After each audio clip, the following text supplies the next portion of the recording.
Cuma di sana juga ada kopi luwak ya. Ada kopi luwak juga di sana. Tapi belum diklaim. Mereka nggak mengklaim sih, mereka nggak mengklaim. Oh, mereka hanya ya. Suatu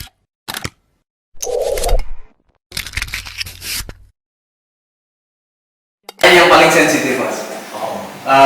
Kan corona ini sudah berbulan-bulan di sini. Ya. Saya sebenarnya sudah enak ya. Corona dari mana-mana. Saya juga. Corona. Bangun tidur. saya mencintainya. Kalau golongan yang cantik boleh lah. Kalau Mas Salim ini terkena fisik dan batin mas. Ibarat kena pulas untuk KO. Oh iya. Jadi memang ini pariwisata ini sektor pariwisata juga karena di sini dekat dengan Merapi sangat terpukul sekali mas ya. Jadi apa sih yang dirasakan khususnya di Merapi Coffee mas? Ya kita lockdown selama 4 bulan. Jadi kita benar-benar tutup tanpa ada apa ya istilahnya campur tangan dari pemerintah ya nggak ada. Nah, kita benar-benar menutup diri dan jalan utama juga ditutup. Ya. Kita mulai buka kemarin tanggal 1 Juli dan masih sepi juga karena ya ekonomi masyarakat belum pulih lah. Jadi kalau untuk kopi ini kan memang bukan primer ya, jadi kurang diutamakan. Jadi untuk masyarakat sekarang mungkin lebih ke yang penting-penting dulu lah, dulu. Tapi memang harus seperti itu ya, tidak apa-apa. Yang penting tetap berjalan. Tapi kira-kira petani-petani kopi yang di dekat sini terdampak juga nggak mas? Kalau untuk petani kopi, jujur saya belum ambil lagi dari sana. Ini udah mulai panen, cuman saya juga menyampaikan kepada mereka bahwa ini kondisi saat ini belum bisa tumbuh lagi, belum bisa membeli dengan harga jual yang layak, yang tinggi seperti sebelumnya. Saya juga belum bisa menjual banyak kopi, jadi mungkin saya kolek sedikit-sedikit untuk ya keseharian membeli bahan pokok saja. Jadi kita sudah mendengarkan praktisi langsung, entrepreneur langsung yang sudah terjun di dunia perkopian ini di Merapi. Sekarang kita dengarkan dari yang expert tentang gimana sih perkembangan kopi di dunia, terus masuk ke Indonesia dan prospeknya ke depan. Karena kita melihat kopi ini, wah, ini seksi sekali. Ya. Dulu teh yang melambung tinggi, sekarang teh sudah turun dan sekarang orang Di mana-mana kopi. Ya betul. Demam kopi. Memang faktanya begitu. Diburu kopi itu. Bahkan saya dari Jogja berburu ke sini kopi. Jauh-jauh loh. Jangan lupa nanti beli murah kok. Oh sudah. Ini sudah ada di sini. Oh ya. Sudah buat tadi. Gimana Mas Yoga? Baik. Ini tentang kopi. Kalau dari sejarahnya memang yang di Indonesia itu pertama kali booming teh. Iya. Itu yang membawa teh pertama kali ke Indonesia itu adalah imigran dari Tiongkok. Karena memang asalnya teh itu dari sana. Kemudian Belanda datang dan menanam kopi Arabica pertama kali di Jawa Barat. Kemudian sempat booming kopi dari Indonesia. Kemudian kena hama. Kemudian dicoba tanam jenis varietas yang lain seperti Excelsa, Liberica. Bisnisnya kurang bagus, kualitasnya kurang baik. Kemudian diambillah benih dari Afrika Barat yaitu Robusta. Sedangkan Arabica sendiri asalnya dari Ethiopia. Dan sekarang sudah banyak varietas di Indonesia, apakah itu dari Malabar, India, dari Afrika, dari mana-mana. Jadi varietas unggulan di Indonesia itu beragam. Ada Sigara Rutang, ada apalagi macam-macam kalau di Indonesia. Kalau saya sendiri melihat perkembangan kopi di Indonesia, saya sangat senang sekali. Kenapa? Karena saya memang hobinya mencoba kopi di berbagai lokasi, dan memang sekarang kopi sedang digemari, khususnya kopi susu. Memang fakta di lapangan seperti itu. Kopi susu. Walaupun kopi susu, maksudnya bagi saya melihatnya ini sudah positif, memberikan edukasi awal kepada generasi milenial untuk menyukai kopi. Kalau kita tahu di Taiwan itu, orang Taiwan itu tidak suka teh, Sampai ada seorang entrepreneur yang memperkenalkan konsep teh dikasih bubble, dikasih boba, kasih gula aren. Akhirnya keranjingan milenial itu dengan yang namanya bubble tea, boba tea. Awalnya mereka nggak suka, teh itu dianggap kuno, dianggap orang tua. Nah, menurut saya sendiri melihatnya kopi susu ini tren yang bagus.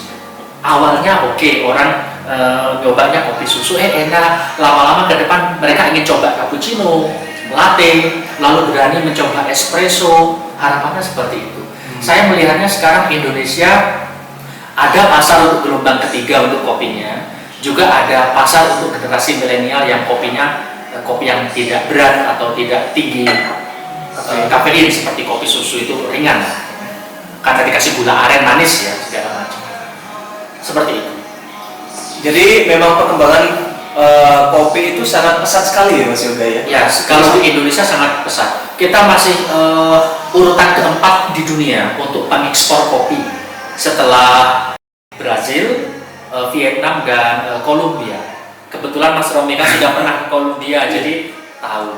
Tapi ini menarik karena Mas Halim ini pernah ke Vietnam 2 bulan. Oke. Jadi mencoba kopi lokal di sana dan mungkin Mas Halim bisa membagikan pengalamannya kenapa sih kok Vietnam bisa menjadi negara pengekspor kopi terbesar di dunia. Apakah masyarakat di sana tuh memang sukanya minum kopi atau bagaimana sih? Atau petani kopi semuanya Atau bagaimana? mayoritas petani kopi? Karena 2 bulan di sana, jadi luar biasa. Saya sendiri cuma 2 hari di sana.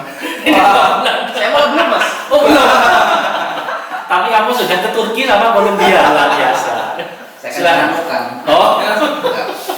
Oke, terima kasih. Jadi ini hanya sharing aja ya, karena pengalaman saya di Vietnam meskipun hanya traveling dan mungkin hanya menghabiskan waktu bersama orang lokal, terutama di daerah pegunungan Vietnam, Kamboja, dekat dengan Kamboja, dekat dengan Laos itu memang rata-rata daerah pegunungan itu tempat yang sangat cocok untuk bertanam, ya terutama kopi, ya, kopi robusta, arabica, ya.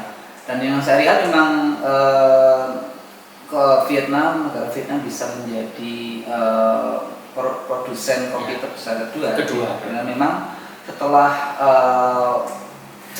perang yang panjang dengan Amerika ekonomi Vietnam itu sangat terbantu dengan adanya perkebunan kopi. Kita tahu ya kopi Vietnam itu kan sangat terkenal, terutama untuk orang barat, orang Eropa karena rasa baiknya yang cukup lama bertahan lama di tenggorokan itu yang sebenarnya membuat negara Vietnam sendiri itu telah kewalahan untuk istilahnya untuk mencukupi kebutuhan. Bahkan saya sampai tanya dengan orang lokal sana, mereka sampai kopi Vietnam itu nggak semuanya dari Vietnam, ada yang dari Laos, ada yang dari Kamboja. Ini kan ada yang dari Indonesia juga itu? Tanahnya lain. Oh, tanahnya lain. Tanahnya itu lebih kering daripada tanah di Gunung Kidul. Jadi ini bukan tanah vulkanik lain. Tapi kok bisa? Padahal kering kan? Nah itu harusnya jadi mati ya. Nah makanya itu tanah sana itu warnanya lain tidak seperti tanah kita. Jadi itu tergantung musim juga ya. Tergantung musim juga ya. Ada kalanya itu hijau, tapi benar-benar beda dengan kita ya. Kita keunggulan kita di Indonesia kita punya gunung api. Kalau juga ada gunung api tidak akan kesulitan untuk air pasti. Ya. Nah karakternya ya itu daerah sana itu daerah kopi yang ditanam di Vietnam, Laos, Kamboja itu memiliki rasa yang hampir sama, long bitterness. Dengan proses yang rata-rata masih sangat tradisional ya. Kalau saya reuni kalau pagi-pagi naik motor di Vietnam itu pasti pinggir jalan orang pasti jemur kopi dengan cara tradisional.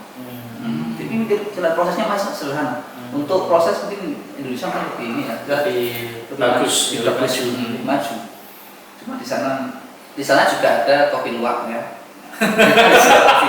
Ada kopi luwak di sana, tapi belum diklaim. Mereka nggak mengklaim. Mereka hanya ya. Waktu saya duduk di homestay, tawaran orang lokal juga untuk mencoba whistle coffee. Mereka nyebutnya whistle coffee. Mereka whistle. Bukan kopi luwak, bukan. Jangan whistle itu. Walaupun sama, kan brandingnya mereka whistle gitu. Ya, itulah. Nah, salah satu produk kopi dari Vietnam sangat terkenal adalah Nguyen ya. Muyen ya, Muyen itu Muyen. kebetulan karena saya juga walaupun cuma 2 hari di Ho Chi Minh City, dan memang di sana itu orang tuh suka minum kopi susu. Betul. Waduh, orang tuh duduk di pinggir jalan, orang-orang tua main catur, minumnya kopi susu dengan Vietnam drip itu. Jadi di sana itu kopi lebih terkenal daripada teh. Iya betul. Dan tehnya lain. Kalau di sini kan teh dari daun teh ya. Iya. Karena teh dari buah persik, jadi buah persik yang. Jadi tehnya tuh jangan diharap rasanya kayak. Jadi bukan daun teh. Bukan daun. Jadi kayak kita di PHP ya. Aku minta teh, tapi rasanya bukan teh, tapi itu teh. Rasanya ya peach tea. Wah, ini teh susu. Terus Teksu. ada hal yang menarik yang buat saya itu karena di Vietnam itu kalau kita ke tempat coffee shop di Vietnam itu nggak ada yang kursinya di depan. Semua kopi itu rata-rata menghadap ke jalan. Jadi ini jalan, semua kursinya tuh rata-rata yang tradisional Vietnam itu akan meja itu ada di samping. Iya, kecil. Nah, jadi gini, orang tuh sana tuh melihat ke jalan semua. Jadi orang lalu lalang itu kita lihat ngobrol sambil ngopi. Yang belakangnya lihat mana? Yang belakang juga lihat sana, tapi biasanya agak tinggi gitu. Jadi kayak orang tuh. Oke, tribun gitu kan. Jadi kegiatan melihat orang sibuk pagi-pagi gitu, kan sudah seneng kan. Kalau kita kan nanti duduk gini. Ya kan begini, ngobrol. Orang Indonesia kan ngobrol sambil meningkatkan komunikasi atau kabar-kabar terkini tentang tetangga-tetangga terdekat, mungkin kayak gitu. Gosip. Mungkin kalau orang Vietnam kalau pagi-pagi senang lihat orang-orang buru-buru, jadi kan tertawain.